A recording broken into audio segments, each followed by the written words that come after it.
ta diri sa labang sa washing. Okay, habang mag-washing po, habang nag-under atong washing diya, magyaw-yaw ta diri ka jud kay base diri ra data mo kan no, ni mo sigyaw-yaw bitaw nato no, nang about ani mga kwan kay aw na ra mangid po ko nagsigyaw-yaw ani Facebook yun. Kana bitaw na ko yung mga kwan bitay na. Magyaw-yaw ko basta akong ganahan bitaw ko magyaw-yaw. Magyaw-yaw jud ko kung di ko ganahan kana maabtan ko sa kung kwan nga. Ko ganay, dili po ko magyaw-yaw. Oy, gana ra man ako pagyaw-yaw diri yun.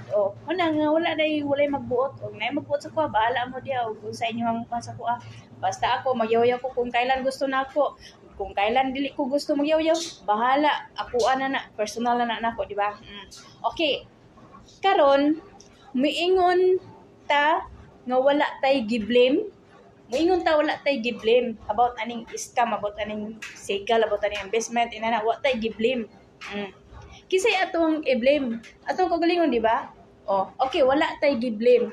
Pero nganong ga-mention kag mga pangalan, mga leader, mga unsa pa na diha. Wala kay giblame? Common sense.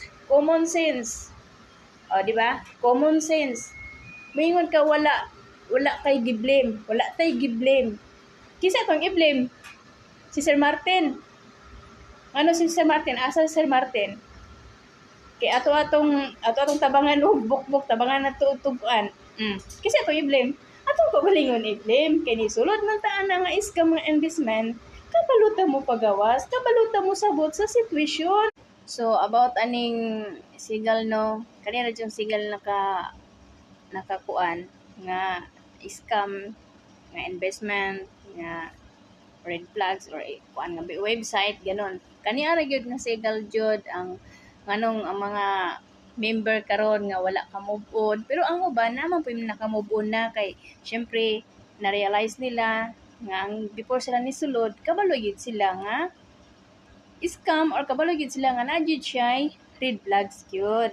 So tungod kay ni sulod sila kay nakita pod nila kay naka-withdraw lagi ilang mga leader, naka-withdraw ang ubang member, naka-withdraw money, mo na naka-withdraw. Okay, mo na ni sulod sila. Pero ikaw pod diha nga isa ka member nga wala naka-move on mo nang sige yaw-yaw aning social media. Okay, mo na to for content. Ipadayon for content kay nasugdan man. Kay labi na nga dagkog views. Okay, go ahead. Kay dako na mag-views for content, okay pa dayon. Pero dapat unta kabalo pud ta mag huna-huna nga wala tay i-blame. Tapos kisa may atong i-blame, atong kaugalingon, imong kaugalingon i-blame kay ni sulod man ka. Once nga ni sulod ka, kabalo ka mo gawas. Okay, ang tanan for the content only, for the views. Okay, edi wow.